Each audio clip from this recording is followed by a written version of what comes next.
숨이 턱 막힐 듯한 늦여름의 열기가 차창 밖을 감싸고 있었다.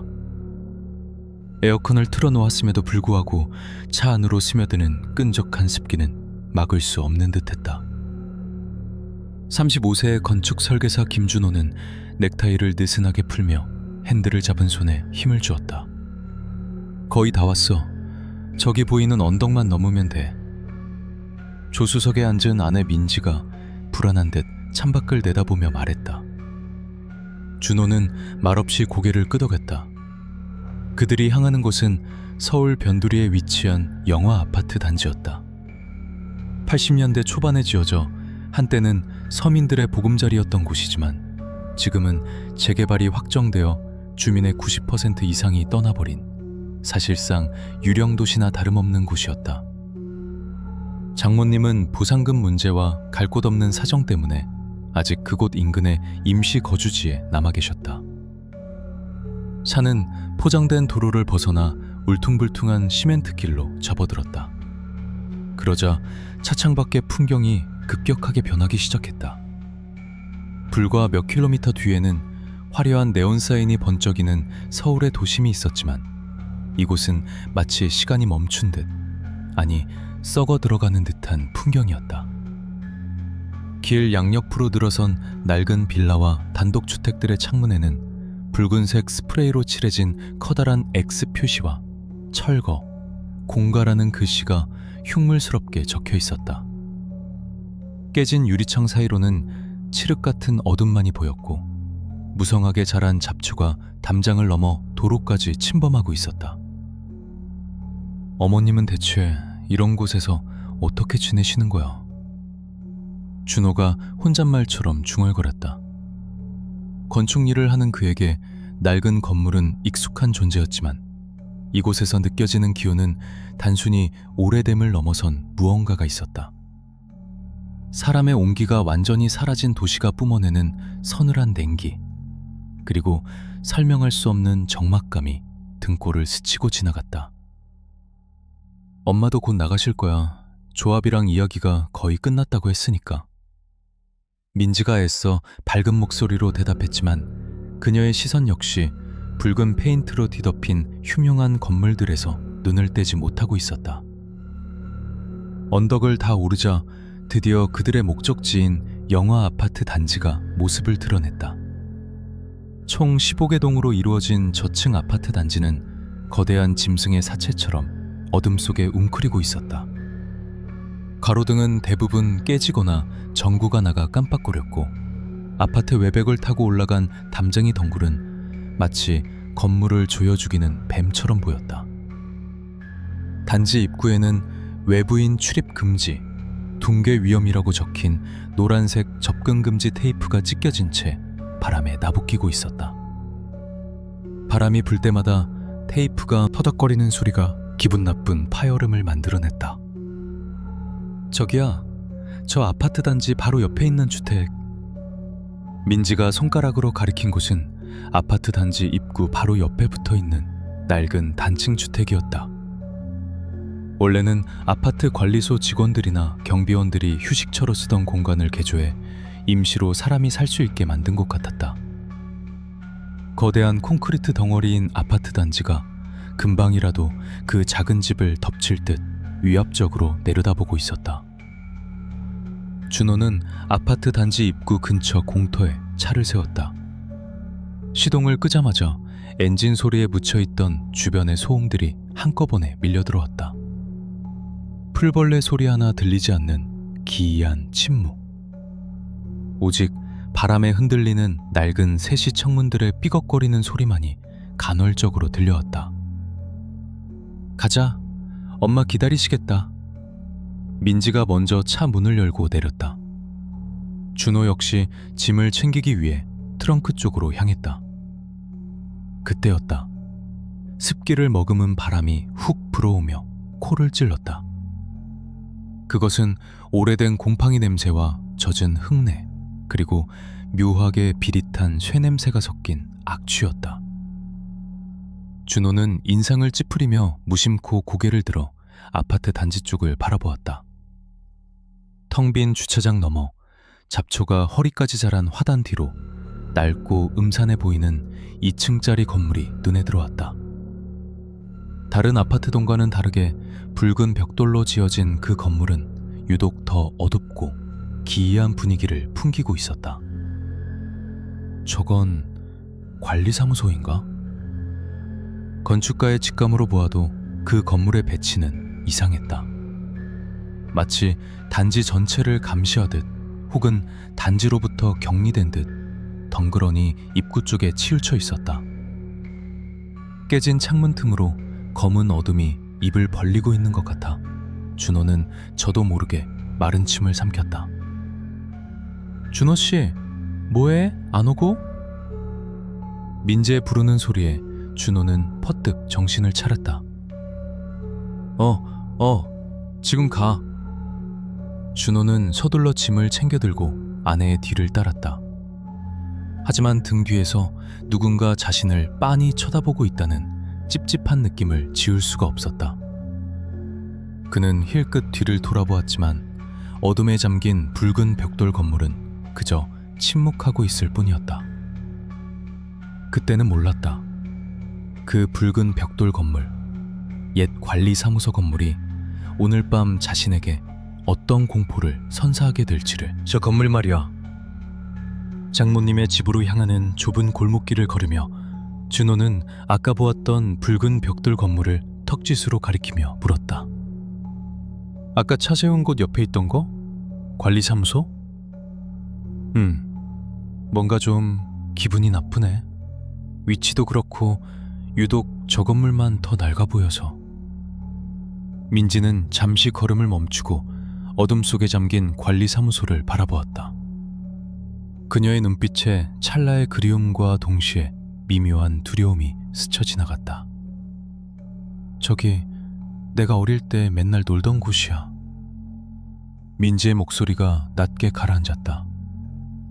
우리 아빠 돌아가시고 엄마 일 나가시면 갈 데가 없어서 저기 경비실이나 관리소 앞 화단에서 혼자 놀곤 했거든. 그때는 저기가 세상에서 제일 안전한 곳인 줄 알았어.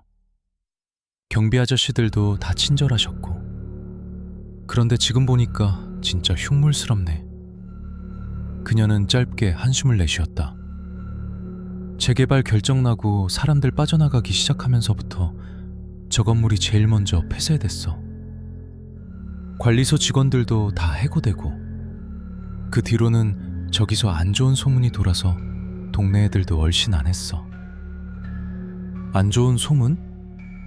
준호가 되물으려던 찰나 그들은 어느새 장모님이 계신 집 대문 앞에 도착했다. 녹슨 철대문은 칠이 벗겨져 있었지만 문 앞에는 깨끗하게 닦인 화분들이 놓여 있어 누군가의 정성어린 손길이 닿고 있음을 알 수 있었다. 엄마, 저희 왔어요. 민지가 명랑하게 외치며 대문을 열었다. 마당 한켠에 켜진 대결등 아래 좁은 마루에 앉아 부채질을 하고 있던 장모님의 모습이 보였다. 그리고 그 옆에는 낯선 노파 한 명이 등을 돌리고 앉아 있었다. 오은이야, 내 새끼들 왔구나. 길 막히진 않았고? 장모님이 반색하며 맨발로 뛰어나왔다. 준호는 짐을 내려놓으며 정중하게 고개를 숙였다. 장모님, 건강하셨어요? 늦게 찾아뵈어서 죄송합니다. 아이고, 김서방. 바쁜 사람이 뭐하러 여기까지 오고 그래. 어서 들어와, 어서. 장모님은 준호의 손을 잡고 이끌었다. 좁은 마당에는 낡은 평상이 놓여 있었고 그 위에는 찐 옥수수와 수박이 담긴 쟁반이 있었다. 하지만 준호의 시선은 자연스럽게 장모님 옆에 앉아있던 노파에게로 향했다. 노파는 그들이 들어와서 인사를 나누는 동안에도 미동조차 하지 않았다. 그분 등을 보이며 앉아있는 그녀의 시선은 마당 너머, 정확히는 아까 준호가 신경 쓰였던 그 관리사무소 쪽을 향해 고정되어 있었다. 어머니, 이분은 누구세요? 민지가 조심스럽게 물었다. 장모님은 곤란한 표정을 지으며 목소리를 낮췄다. 아, 옆집 사는 박씨 할머니야. 요새 정신이 좀 오락가락하셔. 집에 혼자 계시기 적적하다고 해서 같이 있었지. 준호는 가볍게 목례를 했다. 안녕하세요, 어르신. 처음 뵙겠습니다. 하지만 박씨 할머니는 대답이 없었다. 마치 준호의 말이 들리지 않는 사람처럼 그녀는 계속해서 어둠 속의 관리사무소만을 응시하고 있었다. 기묘한 침묵이 흘렀다. 또 시작이구만. 갑자기 할머니가 입을 열었다. 쇳소리가 섞인 걸걸한 목소리였다. 네? 준호가 당황하여 되물었다. 할머니는 천천히, 아주 천천히 고개를 돌려 준호를 바라보았다. 백열등 불빛 아래 드러난 그녀의 얼굴은 깊은 주름으로 가득했고 초점 없는 눈동자는 섬뜩할 정도로 탁했다. 저기 불 켜진 거 안 보여? 또 순찰 도는겨. 최씨 영감이.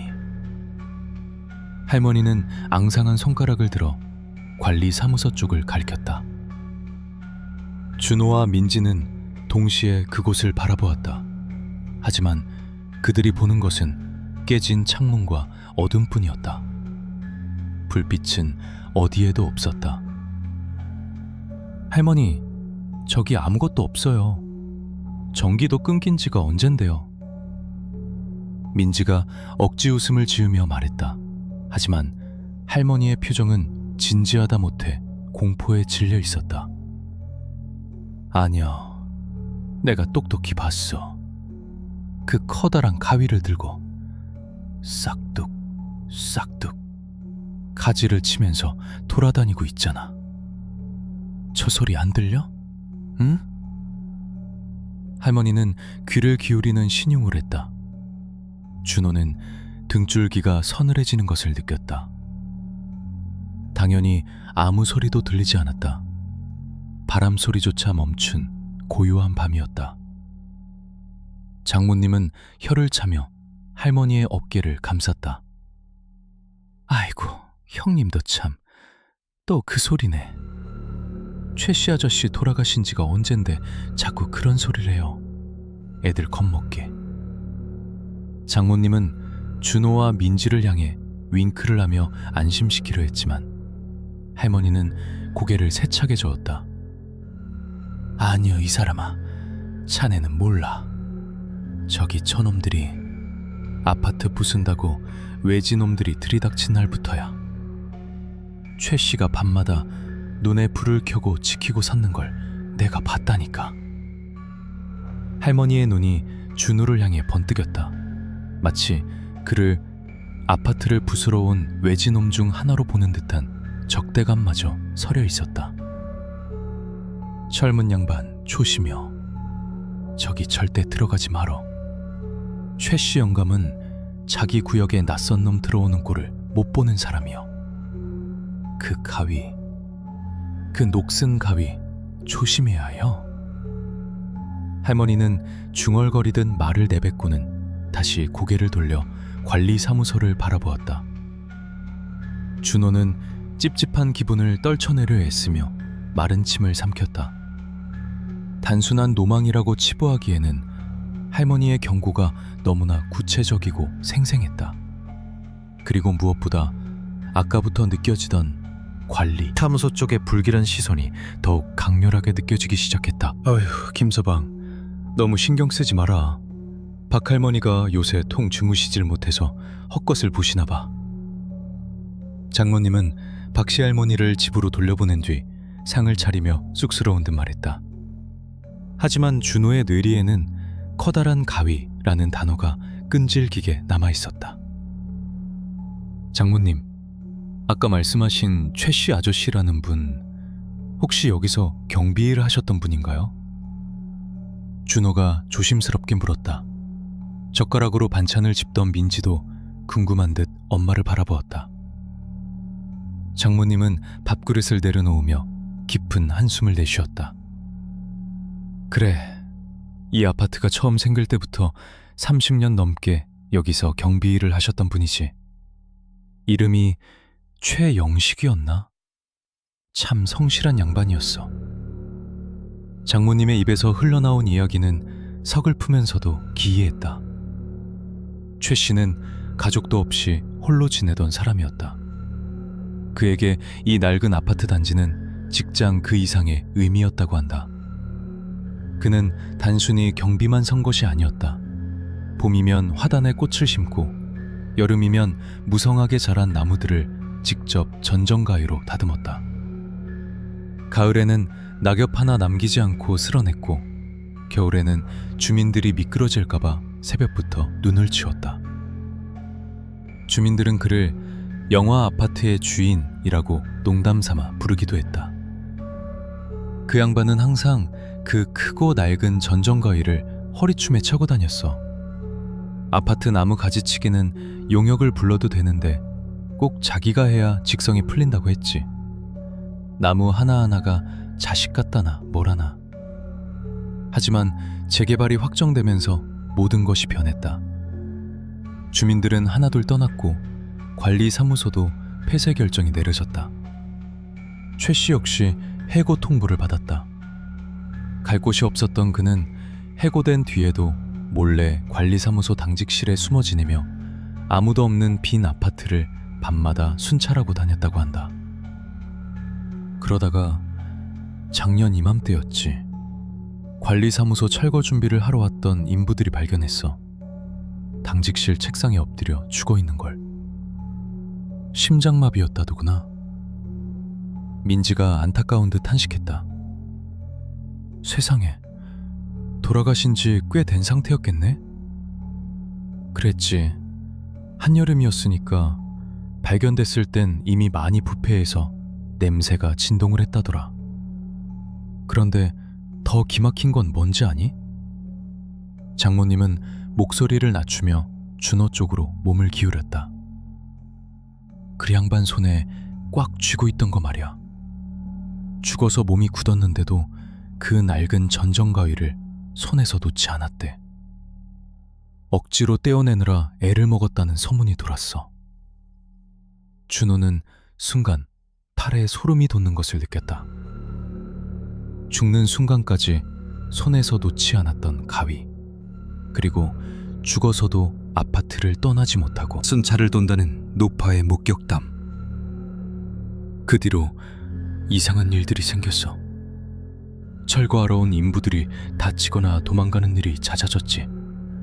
밤만 되면 빈 관리사무소에서 싹둑 하는 가위질 소리가 들린다는 사람도 있고, 창문 너머로 경비복 입은 남자가 서 있는 걸 봤다는 사람도 있고, 박할머니가 저러시는 것도 아주 근거 없는 소리는 아니야.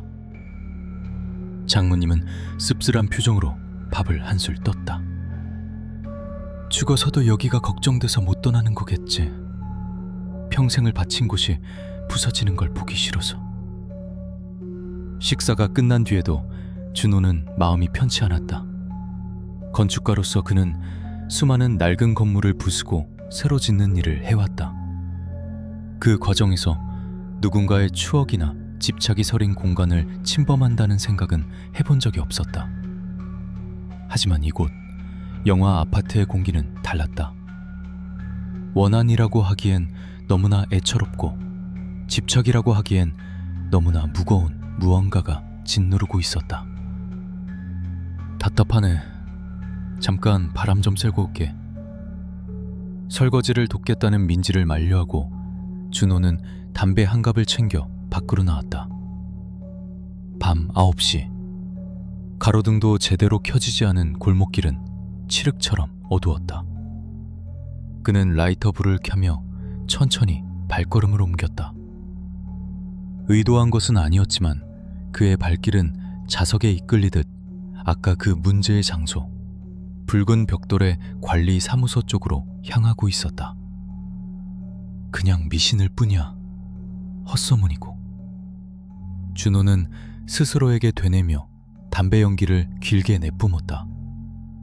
하지만 관리 사무소의 녹슨 철문 앞에 섰을 때 그는 자신의 심장이 평소보다 빠르게 뛰고 있음을 부정할 수 없었다. 끼. 바람 한 점 없는 밤이었다. 그러나 준호가 철문 앞에 서자마자 육중한 철문이 아주 미세하게 하지만 분명하게 안쪽으로 스르르 열렸다. 마치 누군가 안에서 들어오라고 손짓하는 것처럼. 그 틈새에서 새어나오는 냉기가 준호의 얼굴을 스쳤다. 그것은 한여름밤의 열기를 비웃기라도 하듯 얼음장처럼 차가운 죽음의 숨결 같았다. 녹슨 철문이 내는 기괴한 마찰음이 고요한 밤 공기를 찢었다. 끼익 쿵. 문이 벽에 부딪히며 멈췄다. 준호는 입에 물고 있던 담배를 바닥에 떨어뜨리고 구두발로 비벼 껐다다. 바람이 불었나? 그는 애써 합리적인 이유를 찾으려 했지만 나뭇잎 하나 흔들리지 않는 정적은 그의 가설을 비웃는 듯했다. 열린 문틈 사이로 보이는 관리사무소의 앞마당은 잡초가 무성해 마치 정글처럼 보였다. 어둠 속에서 희미하게 윤곽을 드러낸 붉은 닭돌 건물은 창문마다 검은 눈동자처럼 텅 빈 구멍을 드러낸 채 그를 응시하고 있었다. 준호는 주머니에서 스마트폰을 꺼내 손전등 기능을 켰다. 하얀 불빛이 어둠을 가르며 전방을 비췄다. 빛이 닿는 곳마다 먼지 쌓인 화단과 버려진 집기들이 흉물스럽게 드러났다.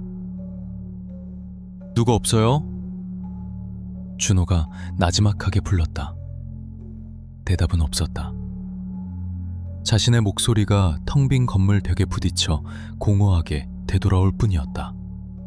그는 호기심과 알 수 없는 오기에 이끌려 철문 안으로 한 발짝 들어섰다. 건축가로서의 직업병이 발동했다.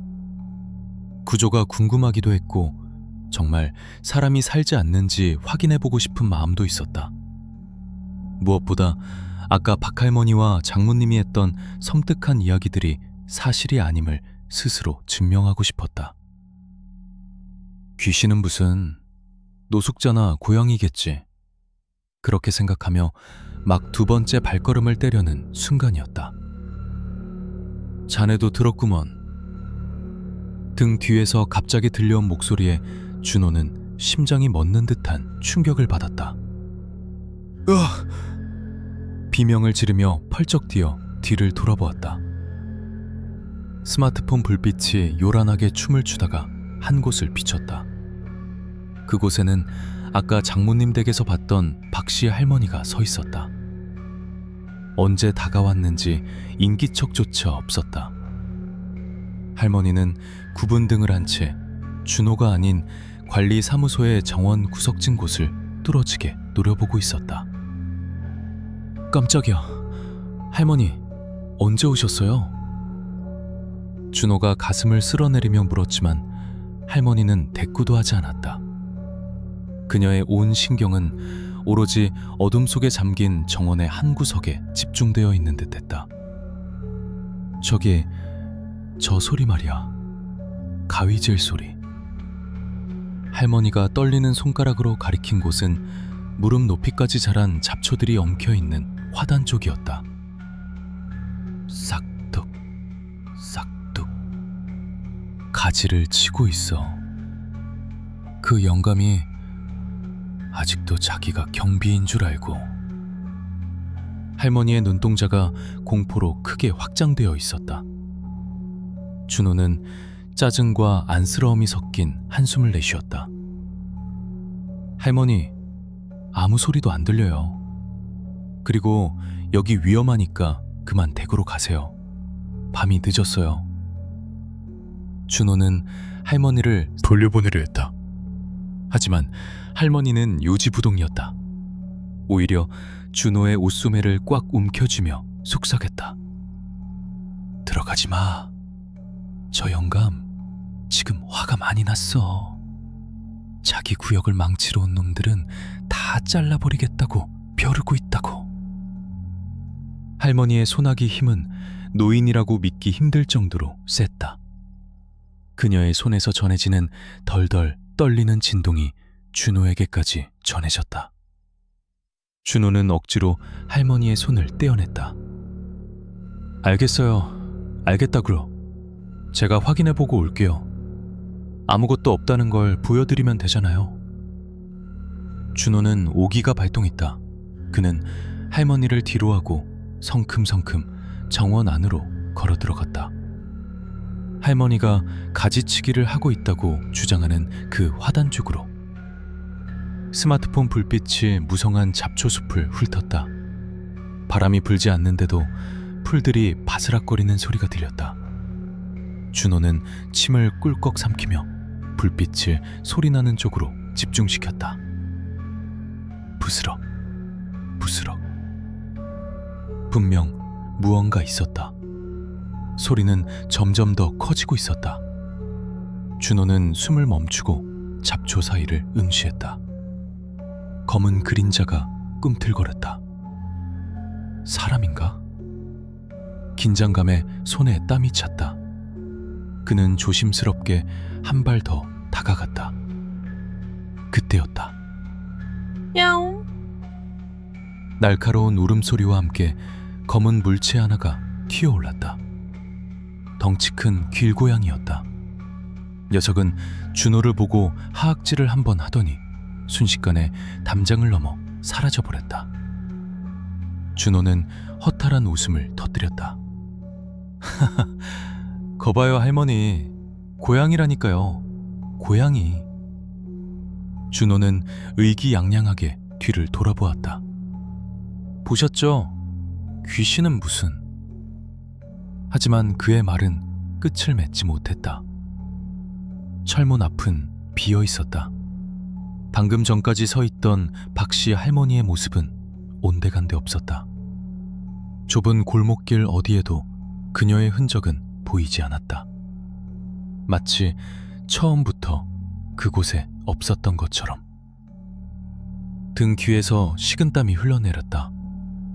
할머니가 그렇게 빨리 사라질 수 있을까? 의구심이 들었지만 준호는 고개를 저었다. 집에 가셨겠지. 빠르시네. 그는 다시 관리사무소 건물을 바라보았다. 고양이도 쫓아내냈고 방해꾼도 사라졌다. 이제 남은 건 이 낡은 건물의 내부를 확인하는 것뿐이었다. 준호는 홀린 듯 건물 현관으로 발걸음을 옮겼다. 유리문은 깨져 있었고 그 틈으로 쾌쾌한 곰팡이 냄새가 훅 끼쳐왔다. 건물 안으로 첫 발을 디딘 순간 밖에서는 들리지 않았던 미세한 소리가 귓가를 파고들었다. 철컥, 철컥. 그것은 녹슨 금속이 서로 맞물리는 소리였다. 아주 규칙적이고 섬뜩할 정도로 차분한 소리. 준호의 심장이 다시 요동치기 시작했다. 고양이는 이미 도망갔다. 그렇다면 지금 이 건물 안에서 나는 저 소리는 대체 무엇이란 말인가? 준호는 숨을 죽인 채 그 자리에 얼어붙었다. 스마트폰 불빛을 쥔 손이 미세하게 떨리고 있었다. 철컥, 철컥. 소리는 분명했다. 그것은 낡고 기름칠이 안 든 금속 두 개가 억지로 맞물리며 내는 마찰음이었다. 마치 거대한 가위가 무언가를 자르기 위해 벌어졌다가 다시 받치는 소리처럼 들렸다. 소리의 근원지는 복도 끝 가장 깊숙한 곳에 있는 담직실 쪽이었다. 바람 소리일 거야. 아니면 쥐가 파이프를 갈고 있거라. 준호는 애써 이성적인 판단을 내리려 노력했다. 그는 천천히 발을 떼어 복도를 걷기 시작했다. 바닥에 깔린 깨진 유리 조각과 흙먼지가 발밑에서 자그작거리는 소리를 냈다. 그 소리가 너무 크게 들려 준호는 흠칫 놀랐다. 복도 양옆으로는 옛 관리 사무실, 탕비실 등의 문패가 떨어진 방들이 이어져 있었다. 문들은 대부분 열려 있거나 부서져 있었고 내부는 텅 비어 있었다. 오직 먼지와 거미줄만이 그곳에 주인 노릇을 하고 있었다. 준호가 한 발자국씩 내디딜 때마다 그 규칙적인 금속음은 조금씩 더 선명해졌다. 철컥, 쓱, 철컥, 쓱. 이제는 단순한 금속음뿐만 아니라 무언가가 잘려나가는 듯한 섬뜩한 소리까지 섞여 들려왔다. 준호의 머릿속에 아까 장모님이 해준 이야기가 스쳐 지나갔다. 그 양반은 항상 그 크고 낡은 전정 가위를 허리춤에 차고 다녔어. 복도 중간쯤 왔을 때 갑자기 어디선가 쨍그랑 하고 유리가 깨지는 소리가 들려왔다. 준호는 화들짝 놀라며 소리가 난 쪽으로 불빛을 비췄다. 오른쪽에 탕비실이었다. 그는 조심스럽게 탕비실 창문으로 다가갔다. 깨진 창문 너머로 바깥 풍경이 보였다. 그리고 그곳에는 아까 사라졌던 박씨 할머니가 서 있었다. 할머니는 관리사무소 건물 밖 잡초무성한 정원에 서서 창문 안쪽에 준호를 올려다보고 있었다. 아니, 정확히는 준호를 보고 있는 것이 아니었다. 그녀의 휑한 눈동자는 준호의 등 뒤, 복도 끝에 어둠 속을 가리키고 있었다. 할머니는 입을 뻥긋거렸다. 소리는 들리지 않았지만 입모양은 분명했다. 나, 와. 그리고 그녀는 다급하게 손짓을 했다. 어서 그곳에서 나오라고. 그 모습이 너무나 절박해 보여 준호는 등골이 오싹해졌다. 대체 저 할머니는 왜 자꾸... 준호는 짜증 섞인 표정으로 할머니를 무시하고 다시 복도 쪽으로 고개를 돌리려 했다. 그때였다. 뚜벅, 뚜벅. 복도 끝 어둠 속에서 무겁고 둔탁한 발소리가 들려왔다. 그것은 사람이 신는 구두 굽소리였다. 아주 느리지만 확실하게 준호가 있는 쪽을 향해 다가오고 있었다. 준호는 본능적으로 탕비실 안쪽 낡은 싱크대 밑으로 몸을 숨겼다. 심장이 터질 것만 같았다.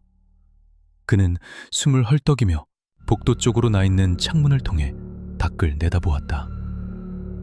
스마트폰 불빛을 껐기에 주변은 칠흑 같은 어둠뿐이었다. 하지만 창문으로 들어오는 희미한 달빛 덕분에 복도의 윤곽은 어렴풋이 보였다. 발소리는 점점 가까워졌다. 뚜벅, 뚜벅. 그리고 마침내 탕비실 문 앞 복도에 검은 그림자가 나타났다. 남자의 형체였다. 낡고 헐렁한 경비복을 입은 듯한 실루엣. 모자를 푹 눌러쓴 남자는 탕비실 문 앞에 멈춰 섰다. 그리고 천천히 고개를 돌려 방 안을 훑어보았다. 준호는 입을 틀어막았다. 남자의 얼굴은 모자 그늘에 가려 보이지 않았지만 그가 들고 있는 것은 분명히 보였다. 남자의 오른손에는 어른 팔뚝만한 크기의 거대한 전정가위가 들려 있었다. 녹이 슬어 검붉게 변한 가위날이 달빛을 받아 번뜩였다. 철컥. 남자가 가위를 한번 크게 벌렸다가 닫았다. 그 소리가 정적을 깨고 준호의 귓가에 꽂혔다. 남자는 마치 먹잇감을 찾는 맹수처럼 탕비실 안을 이리저리 살피더니 다행히 안으로 들어오지 않고 다시 발걸음을 옮겼다. 뚜벅, 뚜벅. 발소리가 멀어지자 준호는 참고 있던 숨을 몰아쉬었다. 도망쳐야 해. 머릿속에는 오직 그 생각뿐이었다.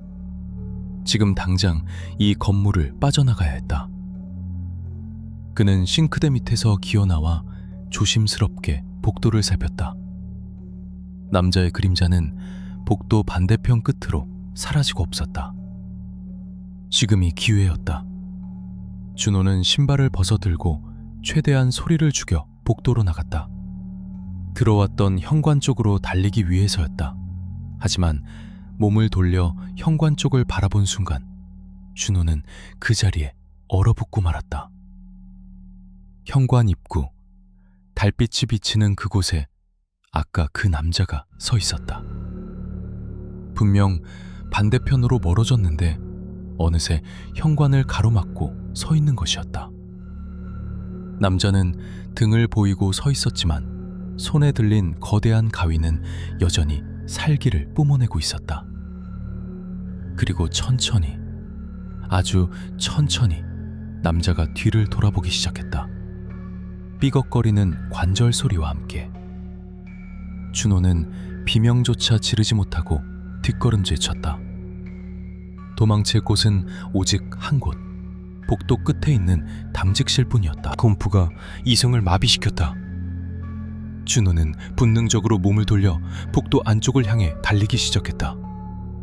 현관을 막고 있는 남자를 피해 도망칠 곳은 오직 복도 가장 깊숙한 곳, 당직실 뿐이었다. 거친 숨소리가 터져 나왔지만 멈출 수 없었다. 등 뒤에서 들려오던 규칙적인 발소리가 빨라지는 것 같았다. 철컥, 철컥. 가위질 소리도 덩달아 급박해졌다. 마치 도망치는 사냥감을 쫓으며 흥분한 포식자가 내는 소리처럼 날카로운 금소금이 준호의 뒤꿈치를 바짝 쫓아왔다. 준호는 미친 듯이 복도를 내달려 당직실 문을 열고 안으로 뛰어들었다. 다행히 문은 잠겨있지 않았다. 그는 안으로 들어가자마자 문을 닫고 잠금 장치를 찾았다. 하지만 낡은 문의 손잡이는 이미 고장나 헛돌기만 했다. 젠장. 준호는 덜덜 떨리는 손으로 주변을 더듬었다. 책상 하나와 낡은 철제 캐비닛, 그리고 곰팡이 핀 소파가 전부였다. 문을 막을 만한 무거운 물건은 없었다. 그때 복도 저편에서 다시금 그 소리가 들려왔다. 뚜벅, 뚜벅. 아까보다 훨씬 더 무겁고 더 가까운 소리였다. 남자는 뛰지 않았다. 그저 천천히, 하지만 확실하게 준호가 숨어든 이 방을 향해 다가오고 있었다. 도망칠 곳 없는 쥐를 몰아넣는 고양이처럼. 준호는 패닉 상태에 빠져 방 안을 두리번거렸다. 책상. 그래, 책상 밑이 유일한 은신처였다. 그는 먼지 구덩이인 책상 밑으로 기어 들어갔다. 몸을 최대한 웅크리고 양손으로 입을 틀어막았다. 숨소리조차 새어나가지 않게 하기 위해서였다. 책상 밑은 좁고 어두웠다. 퀴퀴한 곰팡이 냄새와 썩은 나무 냄새가 코를 찔렀다. 준호는 눈을 질끈 감았다. 제발 그냥 지나가기를, 제발 못 보고 지나치기를 간절히 빌었다. 끼익. 당직실 문이 열리는 소리가 났다. 준호의 심장이 쿵 하고 내려앉았다. 그는 눈을 꼭 감은 채 온몸의 근육을 긴장시켰다. 저벅. 누군가 방 안으로 들어왔다. 무거운 발걸음 소리가 좁은 당직실 바닥을 울렸다. 준호는 실눈을 뜨고 책상 아래 틈새로 바닥을 살폈다. 하지만 이상했다. 분명 발소리는 바로 코앞까지 다가왔는데 바닥에는 아무것도 보이지 않았다. 남자의 구두도 다리도 그림자조차도 없었다.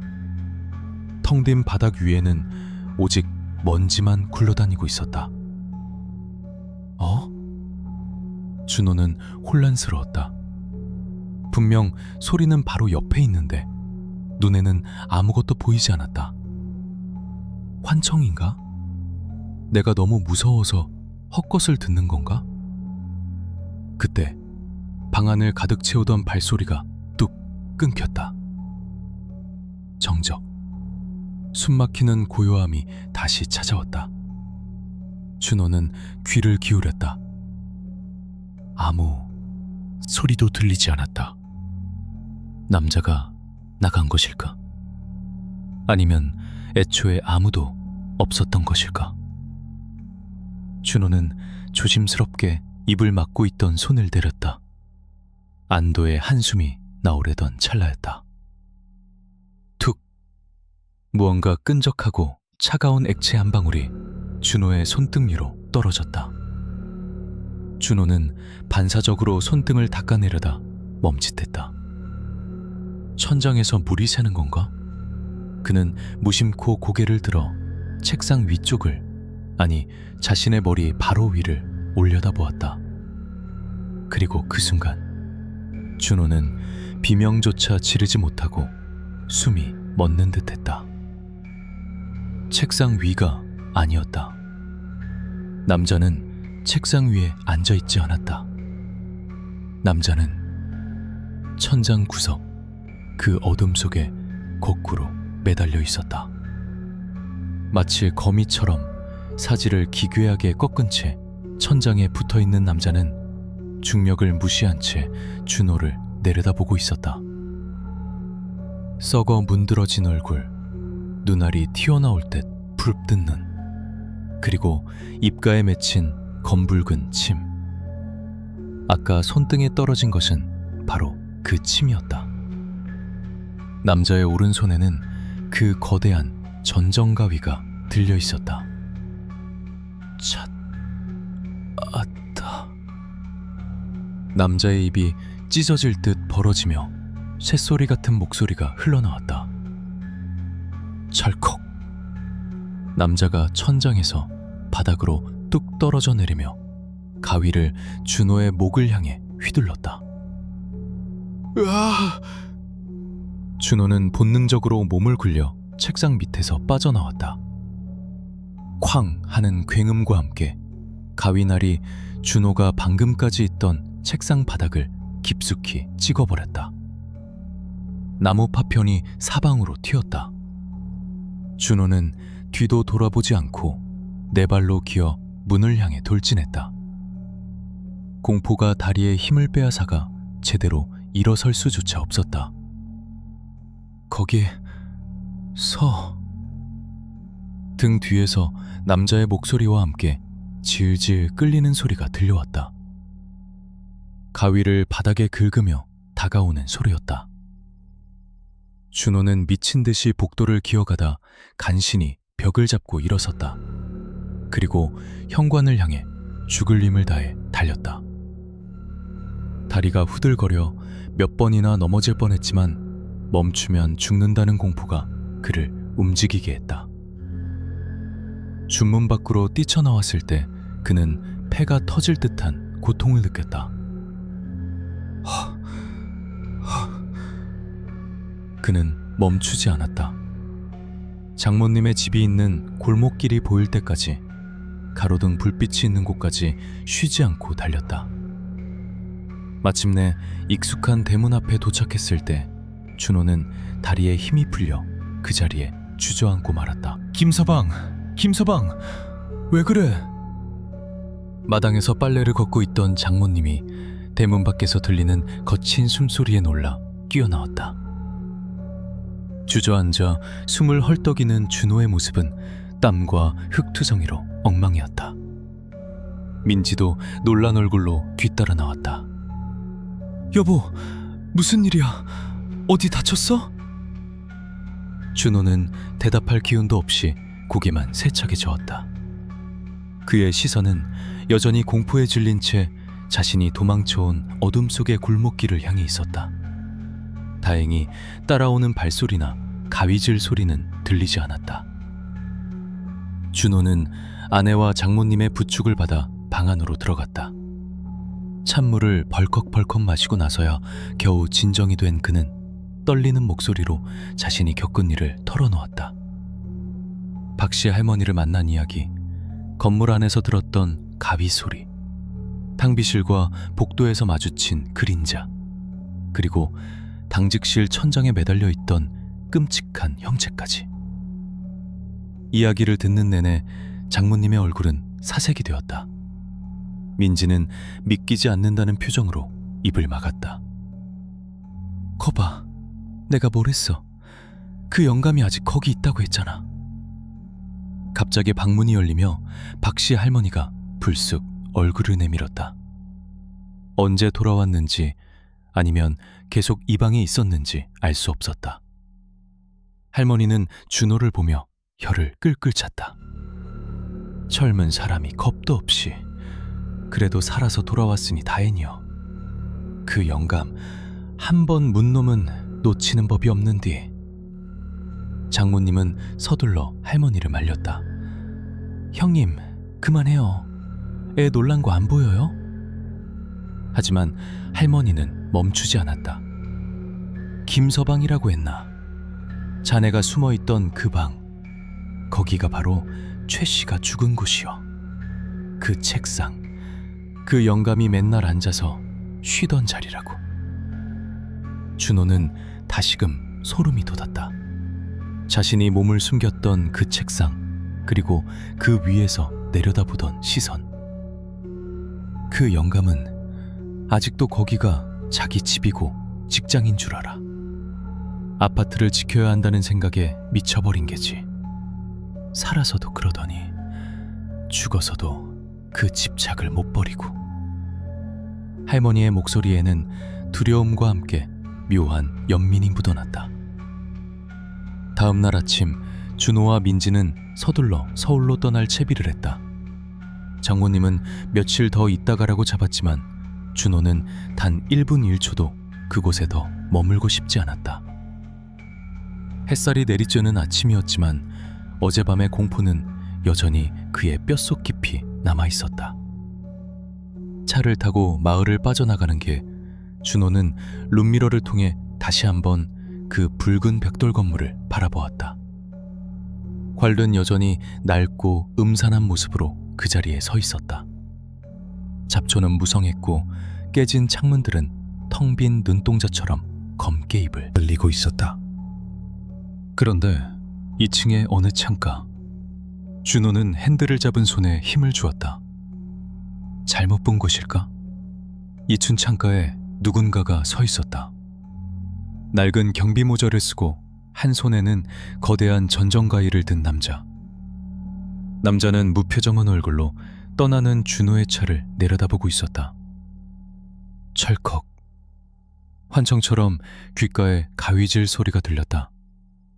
준호는 엑셀을 밟아 속도를 높였다. 붉은 벽돌 건물이 시야에서 사라질 때까지 그는 다시는 뒤를 돌아보지 않았다. 나중에 들은 바로는 영화 아파트의 철거 작업은 계속돼서 지연되었다고 한다. 굴착기가 고장나거나 인부들이 이유 없이 다치는 사고가 끊이지 않았기 때문이다.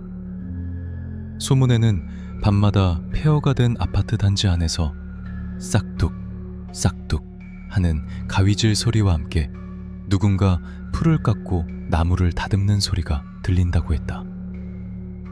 서울로 돌아온 준호는 한동안 악몽에 시달렸다. 꿈속에서 그는 항상 어두운 당직실 책상 밑에 숨어 있었고, 천장에서는 녹슨 가위를 든 남자가 그를 향해 웃고 있었다. 그는 깨달았다. 어떤 집착은 죽음조차 뛰어넘어 영원히 그 자리에 머문다는 것을. 그리고 그 집착이 머무는 곳에 산자가 발을 들여서는 안 된다는 것을. 영화 아파트는 여전히 그곳에 서 있다.